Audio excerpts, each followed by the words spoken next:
Sitalkuchi high স্কুলের দ্বাদশ শ্রেণীতে নিয়মিত ক্লাস না হওয়ার অভিযোগ তুলে শীতলকুচি সিতাই রোডে পথ অবরোধ ছাত্রছাত্রীদের। জানা যায় আজ ঘটনাটি ঘটে শীতলকুচি হাই স্কুলের সামনে শীতলকুচি সিতাই রোডে। জানা যায় শীতলকুচি হাই স্কুলের দ্বাদশ শ্রেণীর শারীর শিক্ষা বিষয়ে নিয়মিত ক্লাস হয় না।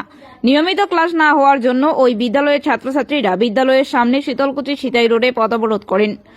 ছাত্রছাত্রীদের অভিযোগ, দ্বাদশ শ্রেণীতে শারীর শিক্ষা বিষয়ে নিয়মিত ক্লাস হয় না এবং শারীর শিক্ষার শিক্ষক ছাত্রছাত্রীদের কাছে নম্বর ভালো পাওয়ার জন্য ৩,০০০ টাকা করে দাবি করেন বলে অভিযোগ ছাত্রছাত্রীদের। এই বিষয়ে শীতলকুচি হাই স্কুলের ভারপ্রাপ্ত প্রধান শিক্ষক পবিত্র বর্মন জানান, বিদ্যালয়ে শিক্ষকের অভাব থাকার জন্য নিয়মিত ক্লাস হয় না ঠিকই, কিন্তু আমরা চেষ্টা করছি নিয়মিত ক্লাস নেওয়ার জন্য। তবে টাকা চাওয়ার অভিযোগের বিষয়ে আমার জানা নেই। তবে বিষয়টি শুনেছি। বিষয়টি খতিয়ে দেখার আগেই ছাত্রছাত্রীরা পথ অবরোধ করেন। তবে বিষয়টি খতিয়ে দেখে ঊর্ধ্বতন কর্তৃপক্ষকে জানানো হবে। কি অভিযোগ তোমাদের?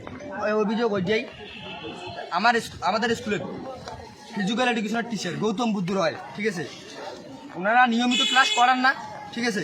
ক্লাস সপ্তাহে 2 দিন, সে জায়গাতে একদিন কোনোদিন ক্লাস হয়, কোনোদিন হয় না, ঠিক আছে। তো এখন উনি ক্লাস করেন না, ওনাকে অনুরোধ করি স্যার ক্লাস করাবেন না। উনি বলেন যে না, ক্লাস করাবো না তোদেরকে। তোরা যদি যাদের ফিজিক্যাল এডুকেশন মানে স্যারদের আছে, তারা যদি সবাই যদি 3,000 টাকা করে দেশ, তাহলে তোদেরকে আমি ক্লাস করাবো, স্কুলে ক্লাস করাবো, এক্সট্রাভাবে ক্লাস করাবো, ঠিক আছে, ব্যক্তিগতভাবে টিউশনের মতন করে পড়াবো। আর তোদের প্র্যাকটিক্যালে যে নাম্বারটা আছে ওইটা দেবো এবং এক্সট্রাভাবে নোট দেবো, এইটাই বলছি।